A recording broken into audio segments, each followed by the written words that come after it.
Mereka ingin menciptakan negara dunia yang mereka sebut dengan the New World Order, di mana negara dunia ini ada dalam satu kendali mereka, Yahudi, yang one government in the world. Maka negara-negara di dunia harus menjadi budak mereka. Supaya negara-negara di dunia ada dalam budak mereka, maka hegemoni mereka harus menyebar ke negara-negara di dunia. Maka apapun yang menjadi penghalang bagi terjadi itu, kill them all, destroy, ya, dan hancurkan mereka. Ya. Bagaimana cara mereka menghancurkan? Ada yang langsung dibantai kayak Suriah, Palestina. Ada yang dihancurkan pola pikirnya lewat counterkultur, lewat budaya. Nah, Indonesia termasuk negara yang harus dihancurkan lewat budaya. Kenapa? Karena fanatisme agamanya kuat. Oh, berarti fanatismenya, pemikirannya yang harus dirubah, budayanya yang harus dirubah. Perangi budaya mereka dengan budaya-budaya mereka mendukung terjadinya hegemoni Yahudi. Salah satu budaya tadi bernama Korean Wave. Musik dan tantra adalah sesuatu yang sangat lekat dengan kehidupan manusia, terutama generasi muda. Hancurkan mereka dengan musik nanti. Maksudnya inilah konspirasi yang tidak terasa. Bagaimana mereka menghancurkan satu bangsa lewat elemen pemudanya. Hancurkan pemudanya agar lost generation, agar putus generasi mereka. Bagaimana cara menghancurkan pemuda? Yaitu salah satu senjatanya Korean Wave, yang tidak disadari Korea menjadi bagian dari instrumen Yahudi dan Nasrani, Dajjal, untuk menghancurkan dunia Islam. Mereka yakin bahwa the God who's waited, Tuhan yang mereka tunggu-tunggu, itu akan segera datang. Ciri-cirinya apa? Apabila sapi merah yang akan dijadikan persembahan, sacrifice, untuk Tuhan mereka sudah lahir. Mereka sudah menunggu sejak 2000 tahun yang lalu. Qadarullah, Allah kasih perangsangan. Kalau bahasa kitanya istidraj, bahasa Arabnya. Ternyata sapi yang mereka tunggu-tunggu itu lahir. 2000 tahun setelah 2000 tahun menunggu.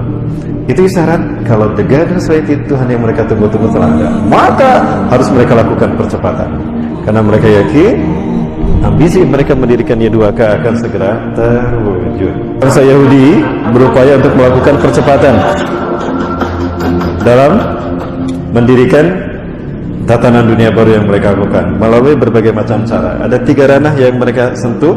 1, simbol. 2, arsitektur. Yang ketiga, ritual. Terkait dengan ritual ini juga ada ritual agama, ada ritual budaya. Nah, di dalam ritual budaya mereka memanfaatkan media yang mereka bangun. Nah, media inilah yang menciptakan entertain dan musik serta film yang menjadi instrumen lain dari sistem Yahudi, sistem Dajjal. Sadarlah Bapak Ibu, kalau Korea merupakan salah satu senjata mereka untuk memerangi kita umat Islam. Dan ternyata yang banyak menjadi korbannya adalah para pemuda dan pemudi. Bapak sekalian, kita yang melahirkan, ternyata mereka yang mendidik jiwanya, mereka yang memberi pola pikirnya. Tidak sadar kalau kita sedang dihancurkan oleh mereka, sehingga kita kehilangan aset terbesar di dunia ini. Anak-anak kita, generasi muda kita yang menjadi aset bangsa, dihancurkan oleh sistem Dajjal melalui agen-agennya. Salah satu agennya adalah Korea.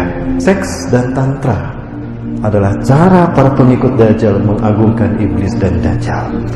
Tantra, syair-syair yang berbau pemujaan kepada mereka. Lihat syair-syair K-pop, syair-syair Korea. Jiwaku untukmu, aku menghambakan diri padamu, aku tunduk pada matamu, karena matamu memberikan cahaya kepadaku dalam segala hidupku. Begitu kan? Dalam konser-konser mereka membawa sosok seekor ular. Apa hubungannya ular dengan musik? Loh, lupakah kalau kaum Kabalah zaman dulu, ketika mereka menyembah Tuhan yang mereka tunggu-tunggu, bahkan melakukan pengorbanan kepada Tuhan mereka, mereka selalu menghadirkan ular bersama mereka. Kenapa harus ular?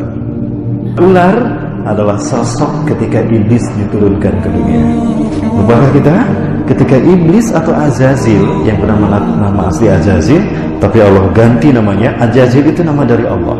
Azail, Azza yang dimuliakan, Il Allah, Azazil yang dimuliakan Allah. Tapi karena dia sombong, tidak mau sujud kepada Nabi Adam ketika Allah perintahkan, Allah kutuk dia menjadi iblis, pembangkang. Allah turunkan iblis ke dunia di Dasla Maisa. Kalau Nabi Adam turun di Hindustan, di Nepal, Siti Hawa di Jeddah, iblis diturunkan di Dasla Maisa, Irak, dalam wujud seekor ular besar. bertanduk, bersayap, bercakap, bisa mengeluarkan api, dan bisa berbicara. Ular apa? Ular naga. Maka ular selalu dihadirkan untuk menunjukkan kalau iblis pun hadir bersama kami. Seks dan tantra mereka. K-pop adalah salah satu warna yang terbaru menyingkirkan dominasi Christina Aguilera, Britney Spears, kemudian juga Rihanna, kemudian juga Madonna. Itu zaman senior. Maka muncul kelompok artis Illuminati berikutnya. Siapa? K-pop Korea. Dan ternyata efektif untuk menghancurkan Asia. Kenapa harus Asia? Karena kebangkitan Islam akhir zaman akan muncul dari Asia. Dan itu yang menjadi kendala terbesar dari mimpi mereka mendirikan Year of the Jewish Kingdom. Pesan-pesan terhubung di dalamnya, yang pesan-pesan ini adalah bentuk pengagungan mereka kepada Tuhan yang mereka sembah, Iblis dan Dajjal, yang kemudian disimbolkan dengan seperti ini. Ya, Iblis dan Dajjal. Ya. Itu tidak dibaca oleh pemirsa secara umum, dan itulah yang tidak dipahami oleh generasi muda kita, yang mereka hanya menelan bulat-bulat tanpa daya saring iman dan Islam apa yang disuguhkan oleh Korea, K-pop itu tadi, oleh musik-musik itu tadi. Yang jelas euforia yang mereka bangun, tidak sadar kalau secara lambat laun mereka mengarahkan semua apa yang jiwa mereka ke sana, maka dimakanlah jiwa mereka. Itulah yang diinginkan oleh Iblis dan Dajjal. Maka pada akhirnya mereka pun mengidolakan tokoh-tokoh mereka tadi. Kalau Bapak Ibu buka Kamus Besar Bahasa Indonesia, idola itu mengandung arti yang dipuja atau yang disembah. Padahal yang harus kita puja dan sembah itu siapa? Allah, kan? Idola kita bukan makhluk, idola kita Allah. Ganti frame kalau Rasulullah idola kita. Rasul bukan idola tapi uswah, maka tidak sama idola dengan uswah. Yang Allah sebutkan Rasulullah itu uswah, bukan idola. Nah, tapi sekarang coba apa yang terjadi? Bukan Rasul, bukan Allah. Yang mereka idolakan adalah Korea, tokoh-tokoh musik mereka. Tidak sadar kita digiring kepada kemusyrikan. Ini yang terjadi pada generasi muda. Ini sebetulnya yang mereka inginkan dengan menghadirkan K-pop ke tanah air kita, menghancurkan generasi muda Indonesia.